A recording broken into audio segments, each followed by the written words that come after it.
So the head of the Fed, Jerome Powell, spoke today, and the looming recession is not quite looming anymore. It is inevitable. High inflation is causing significant hardship, and we're strongly committed to returning inflation to our 2% goal. And the full effects of our tightening so far are yet to be felt. Even so, we have more work to do. The prices of just everyday goods have continued to just keep going up, going to the grocery store or the gas station, your utility bills, or just even housing prices in general. If you're looking to buy your first house thinking, man, I can never even afford this, right? And this is due to the hyperinflation that has been happening since 2020 when the Fed printed trillions of dollars injected into the economy to stimulate it during the pandemic and the lockdown. This has led to hyperinflation, or the increase in prices of everyday goods, items, services, housing, and everything across the board. This is really pricing out a lot of just regular average folks, making them very difficult to pay their monthly bills or even buy a house in general because prices just keep going up. So how do we fix this? Well, the Fed fixes it by raising interest rates or making money more expensive to borrow. The Fed has been raising interest rates since 2020 and into 2023. And so inflation has been going down. It's still there, but it hasn't been going up as much as it did. And so there are some progress that's going on now, but there's certain sectors looking very difficult to get that inflation down. Inflationary pressures are running higher than expected. There's little sign of disinflation thus far in the category of core services excluding housing, a category that accounts for more than half of core consumer expenditure. To restore price stability, we'll need to see lower inflation in this sector, and there will very likely be some softening in the labor market. When the Fed thinks about inflation or the raising of prices, they think about it in three main categories. The first category is goods. So anything that you would just buy at Home Depot or Target or Lowe's or Walmart, just these everyday products. The second category is properties. So houses, condos, townhouses, how much it costs to buy this property. And so how they're able to take effect with those prices is mainly due to controlling the mortgage interest rates, right? How much it costs to borrow that money to buy that house. The third category, which is the stickiest one, the one that is having the most time with inflation coming down, is services. Things such as getting your car maintained, going to see your doctor, going to see your lawyer, childcare services, any kind of service that you pay for continues to rise in price. And the issue is that the Fed is having such a hard time trying to get inflation down within the services category.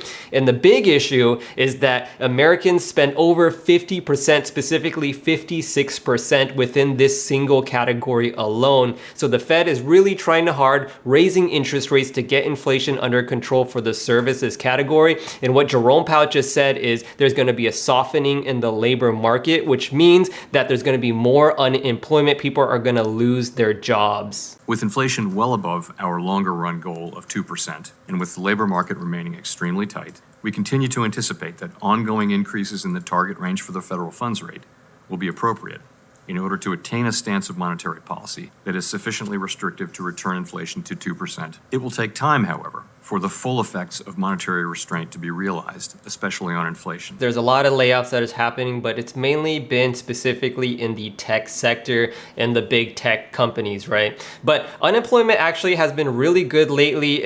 Hasn't been this low since 1969, like Jerome Powell said. So unemployment is really strong. The issue is that the Fed is continuing to raise interest rates, and there is a lag effect when it comes to these interest rates. So the full impact of raising of interest rates hasn't actually hit us yet. It takes actually quite a long time. Anywhere from 12 to 18 months is when we feel the full impact of the interest rate hikes. The Fed raised interest rates for the first time in March of 2022. Then they continued to raise rates throughout the whole 2022 in May, June, July, September, November, December. And then in 2023, they raised it again in January. In March, they're going to raise it again. And then May, they're going to continue to raise rates again. The process of getting inflation back down to 2% has a long way to go and is likely to be bumpy. The latest economic data have come in stronger than expected, which suggests that the ultimate level of interest rates is likely to be higher than previously anticipated. If the totality of the data were to indicate that faster tightening is warranted, we'd be prepared to increase the pace of rate hikes. We will stay the course until the job is done. The first time they raised interest rates was March of 2022. 12 to 16 months later, we're only starting to feel the first interest rate hike. So we're now in March of 2023. It's going to continue to get worse deeper into 2023. Whatever we've seen so far with the bear market and stocks, crypto, the housing market, all the layoffs that has happened, this really is looking like only the tip of the iceberg.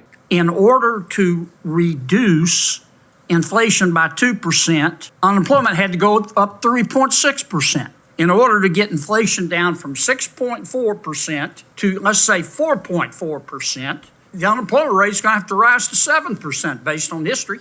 That's what the record would say. And to get inflation down to 2.2% based on history, unemployment would have to go to 10.6%. Would it not?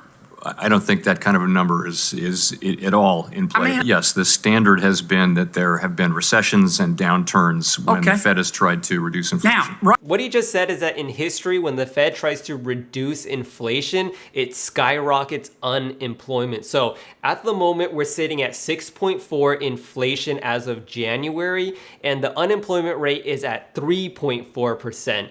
If the Fed gets it down to 4.4%, then unemployment will shoot up to 7%.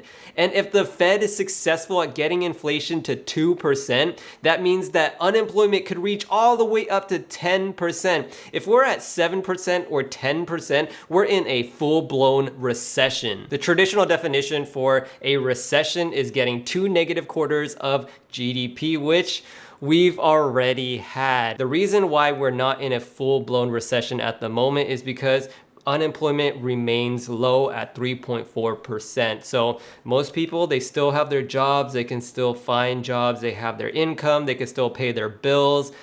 Barely though, because it's shown that savings accounts are dwindling, the stimulus checks are drying up, and people are relying on their credit cards to pay their bills. And at the moment things look okay, I guess, because companies, it hasn't fully impacted them quite yet to feel like they need to lay off more employees, therefore unemployment remains low. However, it's looking very likely that if we head in deeper into 2023, it's going to continue to get worse. Now, after knowing this, if the recession is inevitable, how do we actually prepare for it? Now is the time to prepare, because if you still have your job, you still have your income, now is the time to do it, not once you do get laid off. That by that time it's a little bit too late. So I do have a video where I share 7 things that I am doing in order to prepare for this recession. Then I'm going to use some of that money to get rich off of this recession, and I tell you how I'm doing that. So definitely check that video out. The link should be down below. All right, guys, that is about it for the video. If you enjoyed it, definitely hit that thumbs up button, subscribe to the channel. I'm really trying hard to get this channel monetized, so I need about 1,000 subscribers to do so. So I really appreciate your subscription. All right, that's about it. My name is Jimmy Invest, and I'll catch you in the next video. Peace.